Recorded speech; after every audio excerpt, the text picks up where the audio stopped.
ఏడో వార్డులో కబ్జాకోర్ మోనార్క్.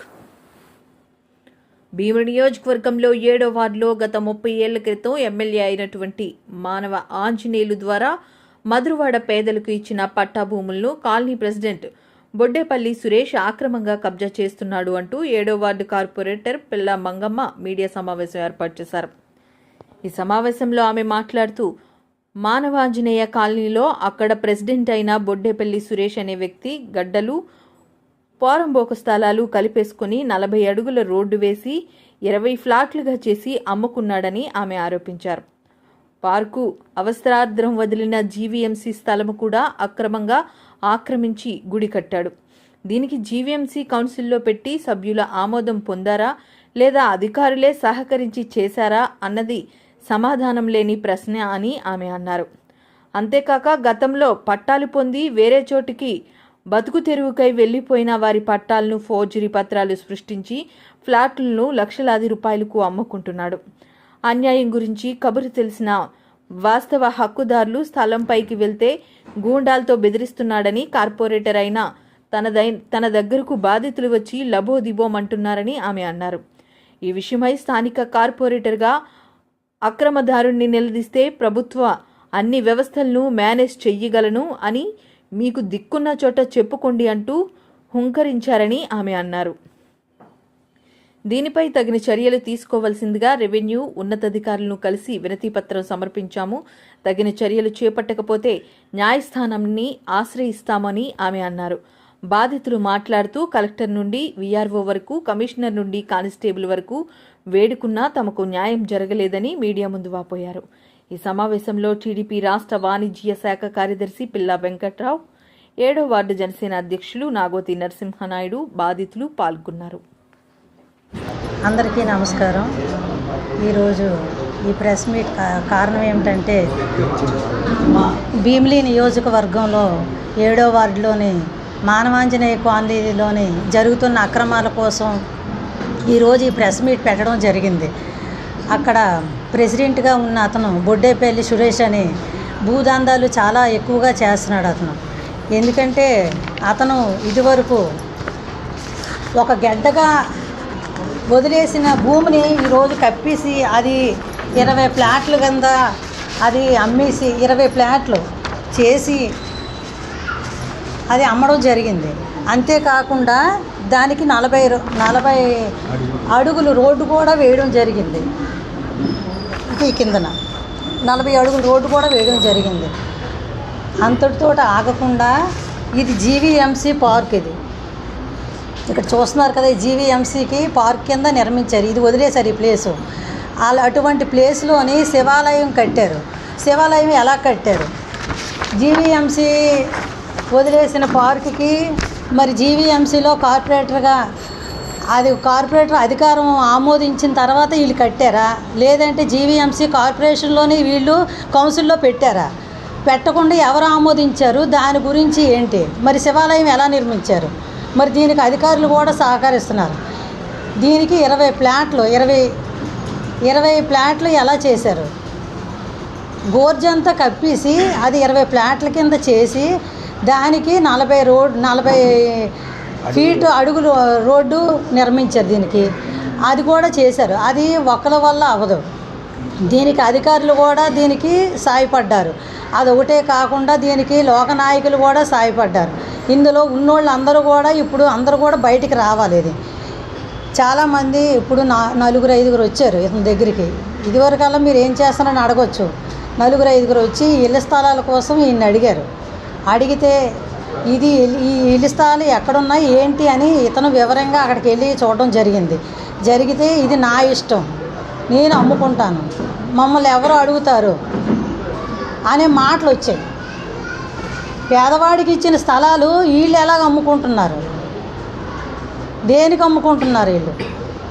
ఇల్లు స్థలాలు వాళ్ళకి ఇచ్చినవి, వాళ్ళకి కేటాయించినవి వాళ్ళకి వదిలేయాలి. వాళ్ళు లేరు కదా అనేసి ఇలాంటి ఇల్లు పట్టాలు సృష్టించారు. ఇల్లు పట్టాలు డూప్లికేట్ పట్టాలు సృష్టించి ఇది అమ్మడం జరిగింది ఒక్కొక్కరికి. అదే కాదు, ఇది ఒరిజినల్లో జెరాక్స్ ఇది 1998లో ఇచ్చిన పట్టాలు. ఇది 1998లో ఇచ్చిన పట్టాలు 125/2. ఇది అప్పుడు మానవంజనయ్య ఎమ్మెల్యే గారు ఇవి ఇచ్చారు. ఇవి పేదలకి, నగరం పాలెంకి, మల్లయ్యపాలానికి, గ్రామాలకి రెండిట్లకి కలిపి ఇవి ఇళ్ళ స్థలాలు ఇచ్చారు ఆ రోజుల్లోనే.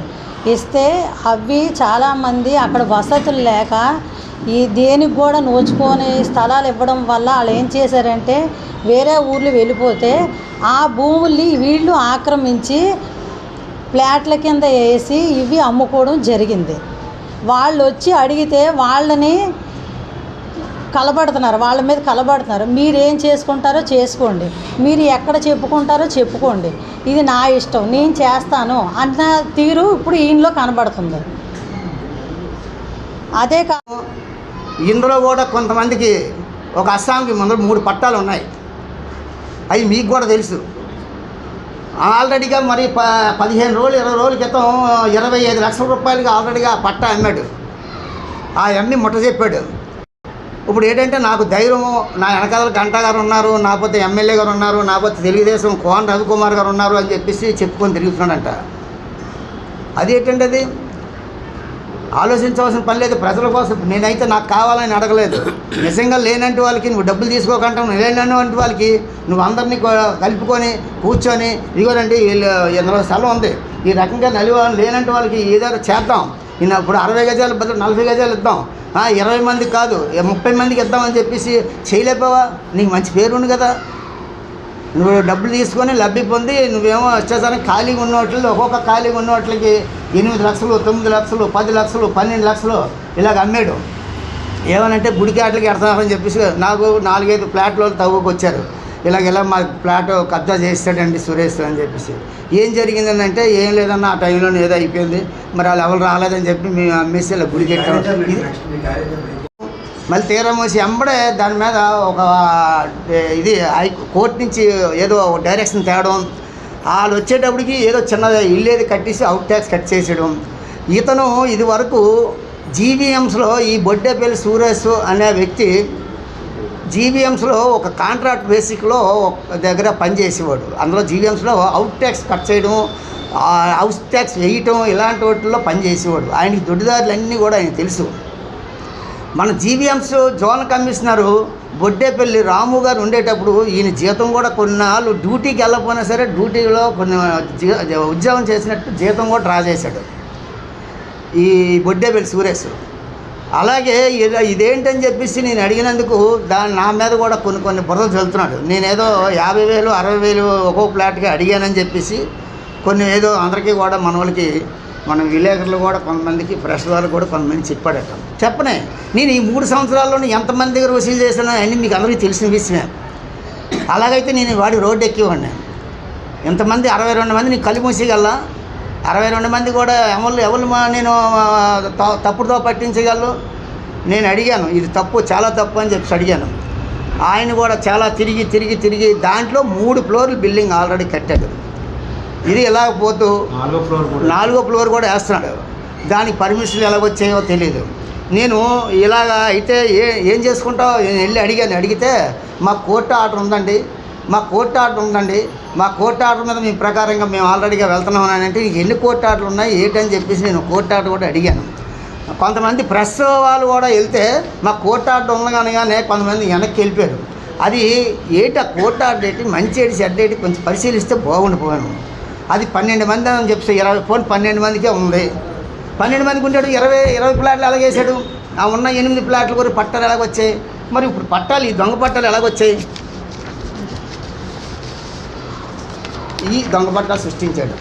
ఈ పట్టాలు మీద ఎలక్ట్రికల్ డిఈ కలిసి పోల్లో వేయించి అది 20 పట్టాలు ఆల్రెడీగా అది సెట్లు కట్టేసి 40 అడుగుల రోడ్డు వేసేసి దాన్ని 20 సెట్లు కట్టించి 20 సెట్లు 20 మంది దగ్గర కూడా వాళ్ళ దగ్గర ఎంత అమౌంట్ ఒకరి దగ్గరికి ఉంచి ఒక్కొక్క ఫ్లాట్ మొన్న డబ్బులు కూడా కలెక్ట్ చేస్తూ ఈ డిఈ గారికి మరి ఎంత ముట్ట చెప్పారో ఎలక్ట్రికల్ డిఈ గారు, మన మధురవాడ ఎలక్ట్రికల్ డిఈ గారు. నేను చెప్పాను ఏంటి అది డిస్ప్యూట్లో ఉంది, అవి దొంగ పట్టాలు సృష్టించాడు, ఫేక్ పట్టాలండి అని చెప్పేసి నేను చెప్పాను.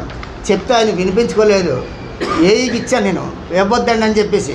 ఏఈని నేను చెప్తున్నాను పై ఆఫీసర్గా, నువ్వు ఇస్తావు ఇవ్వ అని చెప్పేసి డిఈ గసిరి ఏఈ చెంద మీటర్లు కూడా ఇప్పించాడు ఆయన. ఇలాగ ఈ రకంగా అరాచకాలు జరుగుతున్నాయి. ప్రతి వాళ్ళకు కూడా ఎవరు అడిగితే వాళ్ళకి ఏదో రకంగా వాళ్ళకి ఏదో ముట్ట చెప్పాడు. మరి అది జీ సత్యబాబు, గుంజ సత్యబాబు. నాది అక్కడ స్థలం తీసుకున్నాం సార్. మాది అక్కడ మాణిక్యం దగ్గర మాది స్థలం. ప్లాట్ నెంబర్ 281 అండి. ప్లాట్ నెంబర్ 81 మాణిక్యం ప్లాట్ అండి అది. ఆ ప్లాట్కి మేము కడదామని వెళ్ళామండి. వెళ్ళినప్పుడు ఏం చేశాడంటే కొనుక్కున్నాను. నేను కొనుక్కున్నాను. మాణిక్యం గారి దగ్గర కొనుక్కున్నాను. ఆవిడ వేరే దగ్గర చనిపోయింది ఆవిడ. కొనుక్కున్న తర్వాత నేను వెళ్ళి కడదామని వెళ్ళాను. సార్ దగ్గరికి వచ్చాను. సార్ దగ్గరికి వస్తే సార్ మీటింగ్ పెట్టారు 2 సార్లు. తప్పండి, అది వాళ్ళది ఒరిజినల్ పట్ట, వాళ్ళకి ఇచ్చేయండి అని చెప్పేసి 2 సార్లు గుడి దగ్గర మీటింగ్ పెట్టాడు. అయినా ఆయన వెళ్ళా. నేను కలెక్టర్కి, ఎంఆర్ఓకి, తర్వాత సిపికి, సిఏకి అందరికీ కంప్లైంట్ పెట్టాను. ఆయన ఒకటే అంటున్నాడు, నువ్వు ఎవరి దగ్గర కంప్లైంట్ పెట్టినా అక్కడ సిపి కంప్లైంట్ పెడితే సిఏ దగ్గరికి వస్తుంది, సిఏ నా మాట వింటాడు. కలెక్టర్ కంప్లైంట్ పెడితే ఎంఆర్ఓ దగ్గరికి వస్తుంది, ఎంఆర్ఓ నా మాట వింటాడు. నువ్వు ఎవరితో దిక్కున్నోడితో చెప్పుకో అని నన్ను ఎన్నోసార్లు తనడానికి కూడా ట్రై చేశారు. ఆ విషయంలో నన్ను తనడానికి. నా ప్లాటు ఇది సార్, ఫస్ట్ ప్లాట్ నాది ఇది, ఇలా ఉండేది. ఇప్పుడు 4 ఫ్లోర్లు కట్టారు. దాంట్లో తేజ బంబిడి తేజ. ఆ బంబిడి సారవాణి అన్న వ్యక్తి, ఆవిడ వయసు 2 సంవత్సరాలు. అప్పుడు ఆవిడ పట్టా ఇచ్చిన టైంకి 2 సంవత్సరాలు. బంబిడి సర్వాణి. ఇది మా అమ్మగారి పేరు మీద, పోతే పెద్దమ్మ పేరు మీద మాకు ప్లాట్ ఇచ్చారు. ఇది మొన్న ఎలక్షన్ టైంలోనే ఒకరికి అమ్మేసి ఆ లోన్ కట్టేస్తున్నాను. ఏదో ఇది కడుతున్నారు బాబు ఏదో అడిగితే ఇది మీకు సంబంధం లేదు, ఇది మీకు కాదని నా కొడుకుని మమ్మల్ని వేస్తారు. తర్వాత మేము అందరం వెళ్ళేసరికి ఆగిపోయి కన్స్ట్రక్షన్ కూడా ఆపేసిన తర్వాత మళ్ళీ మేము వెళ్ళి అడిగితే మాట్లాడదాం కొన్ని రోజులు పోనీ అని అన్నారు. తీరమోసం మళ్ళీ మేము వెళ్ళి మాట్లాడితే నేను శ్రీకాకుళంలో ఉన్నాను, పండుగ వెళ్ళిపోయానని ఆ బర్త్డే సురేష్ గారు ఆ ప్రెసిడెంట్ గారు చెప్పారు. ఇప్పుడు తీరమోసము దానికి నష్టపరిహారం మీకు ఇచ్చేయండి, మీరు ఇచ్చేయండి, మేము ఖాళీ చేసి ఇచ్చేస్తాం.